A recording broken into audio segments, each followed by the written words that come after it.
Okay, today is Friday. It's August 16th, 2024, 4:58 p.m. And I'm in my office working on a few things, and I saw this YouTube video by End Time Production called Elon Musk Just Confirmed Everything. And he's talking to Lex Fridman about Neuralink. It's a 12-minute clip. And basically, they're going back and forth about the potential of Neuralink to augment our human experience with superpowers, basically. And they're already at the front line of that with these test Neuralink implants and the what he labeled blind sight on the horizon, and that is triggering the I believe he said the cerebral cortex, the vision area that generates vision, and they're learning how to map the signals into that to get the brain to recognize an image. And I'm sure with enough testing and trials that they'll be able to do that. And then Lex asked him an interesting question. And he said, because they were talking about the changes to our human experience. Elon Musk is talking about the value of memory and being able to upload your memories, and the death is fundamentally the loss of memory. Well, I would take issue with that, but let's go with that for a minute. He used the example of like teleportation. You disintegrate your whole physical entity and then reintegrate it somewhere else. What makes that significant is if you're able also to reintegrate all the memory with that. Then you haven't lost anything. And then this little tidbit here is, that suggests immortality at that point. If you're able to upload your memories and store your memories, and that's really the essence of life as he's defining it, then that's significant. And I think that's really interesting. I think that's when I say interesting, the fact that we're talking about this and, going back and forth with this, there are obviously some roadblocks to this, and obviously some that's going to have an impact. It's going to have an impact on our humanity. But let's talk about that for a minute, because I think this is there's a good segue here, and it was just a quick aside where Lex Fridman asked him and said, I just did ayahuasca. Will that experience be the same in this augmented human framework? And Elon Musk basically affirmed that and said, yeah, shouldn't be, that should be no problem. And I think this is where it gets interesting. This is where having a biblical frame of reference is helpful, because the Bible isn't just a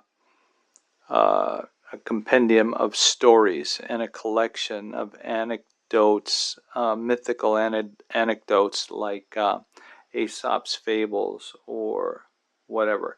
There's relevant, significant information in this book because of its unique history and the unique results that it has generated, both in terms, and I want to say specifically in terms of prophecy. It is a very unique book with that regard, and the multiple authors, and yet the prophecies that you can go back and find that point to Jesus as the Messiah. But then it's also relevant in its understanding of our nature in this world as physical and spiritual beings. And so when this conversation comes up a lot now about ayahuasca and this pharmacologically induced spiritual state that the elite are experiencing now. And, from Aaron Rodgers to Joe Rogan, and they are advocating, they're advocates of this. And it's a curiosity. And they are experiencing positive results. It makes them feel good. It's euphoric in its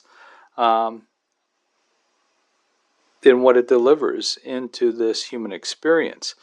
Even Joe Rogan was, I think it's part of his cosmic philosophy that early Christians were obviously on some kind of psychotropic drug. And, and he cites some kind of research to that regard. And these Christian shamans, I put the shaman name in there because that's what it reminds me of, that practice Christianity and spirituality in this regard. I think Stephen Kotler from The Art of Impossible, his book, Cloud 9, Stepping on Cloud 9 or something like that, he goes into this in much more detail and from a quasi-scientific level. Basically, in his mind, debunks any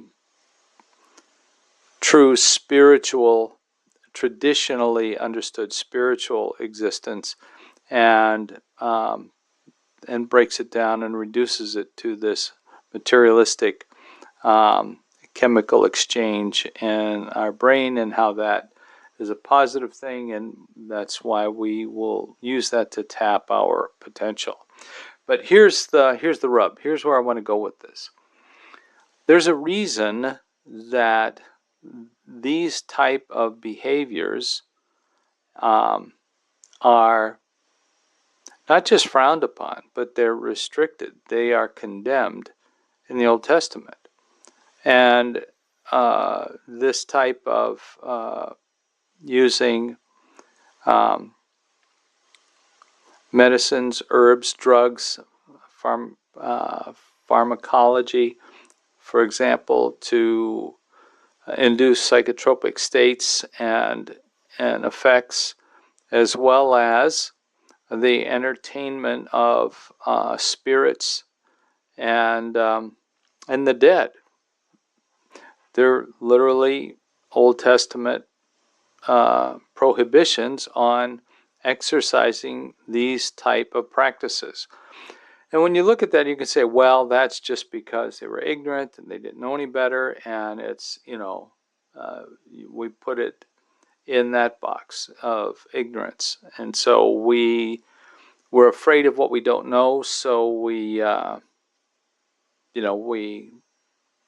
shut that off. And the other side is equally, I think, as ignorant, that says, well, that's only because they just want you to focus. It's a control thing, trying to limit your experience so that you can only experience this type of thing. And actually, I think it's different. I think it's a practical warning, not just a warning. It's a hard warning. But it's a practical warning. It's a practical restriction. It's a don't go there type of restriction. And here's the example that came to mind as I was thinking about this. So if you are not familiar to air travel, you've never been in a plane or a helicopter or anything, and for whatever reason you need to take a short hop from one airport to another, and they have a helicopter that does a shuttle like that. Well, from watching movies, if nothing else, that when you approach the entrance to a helicopter, you bend over a little bit. And you bend over a little bit because if the propellers are going around, if the propeller is activated and it's going around, it has a little bit of a dip to it. So it's lower than it seems. So if you're not careful and you're walking at full gait, you can walk right into a blender and become, that that soup de jour for the day. That's a hard warning based on experience. It's an experience-based restriction. It's saying don't do that. You can do that if you want, but there will be repercussions. There will be consequences. And those consequences are likely to be fatal if you are unfortunate enough to experience that. So you see everybody else duck, you duck. Somebody yells at you to duck, you duck. You do that. And I think that's the type of thing, the way we should look at these restrictions and these warnings from the Old Testament. It's because they're dangerous, and they're dangerous in this way. They're dangerous because we are spiritual beings, but we don't understand yet fully what that means and how that operates. So we could very well be integrating with and uh, creating relationships with these entities that we meet in these experiences who seem benevolent. They seem bright and shining, just like the bright and shining serpent that was in the garden with Adam and Eve. I believe that wasn't the first conversation that they had that we read about in Genesis 3.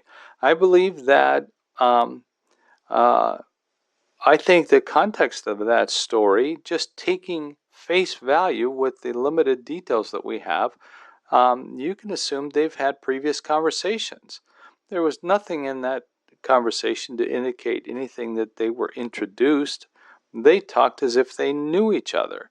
And there was no indication at all of lack of familiarity. Actually, the context assumes familiarity when you just look at it from basic social interaction.